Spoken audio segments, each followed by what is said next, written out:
Here's another slightly more interesting example of converting rectangular coordinates to spherical coordinates.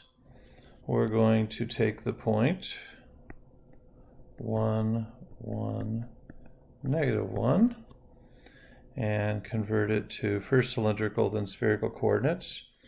And as always, I'm going to look at the top view to make certain that my radius r in 2 dimensions and my theta and xy plane are correct. So the x and y coordinates are both 1, so that's 1 and that's 1.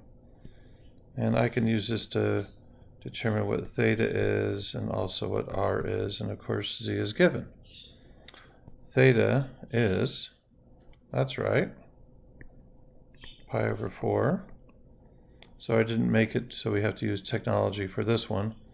And with the little Pythagorean's theorem, we can get the radius is square root of 2. So our cylindrical coordinates,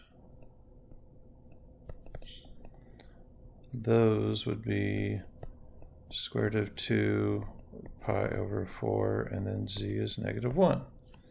Pretty straightforward. Now, drawing and imagining 3 dimensions is very challenging for some of us, especially if you're wired like me. But we could try to do, again, that side view to better imagine what we're going to be expecting to see, at least. So that's the z-axis. We know that z is -1. And I don't know if this is the x or the y axis. It doesn't matter what we call it, but we know that the z is -1. So when we draw this rho value, we have to determine what rho equals. And then we can also know that phi is larger than 90 degrees from that positive z-axis.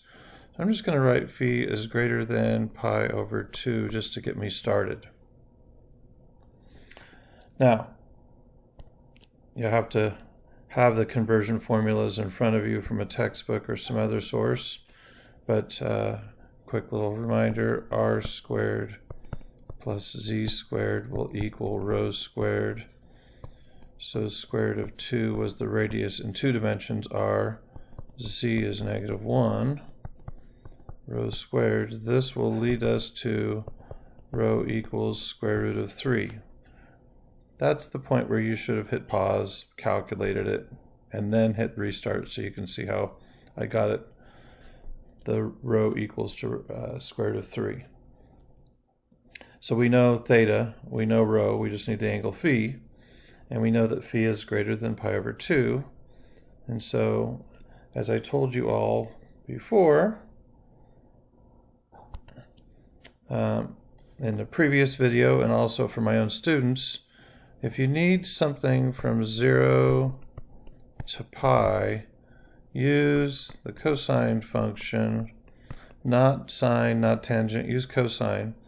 And in spherical coordinates, there is z equals rho cosine of phi that could be used. And I highly recommend you use this as your tool for finding what phi equals.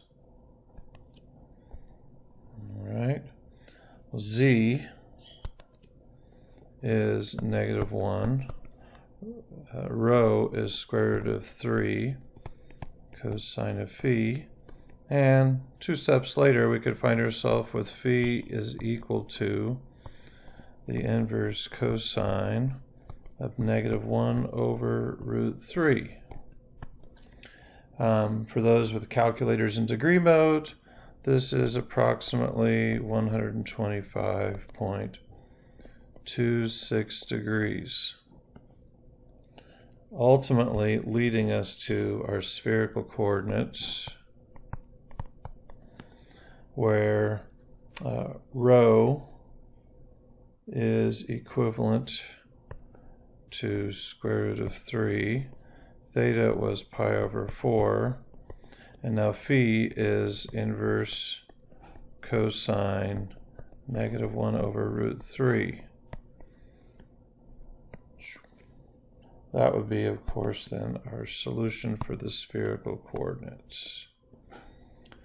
Now, a thought to leave you with, maybe even called a cliffhanger.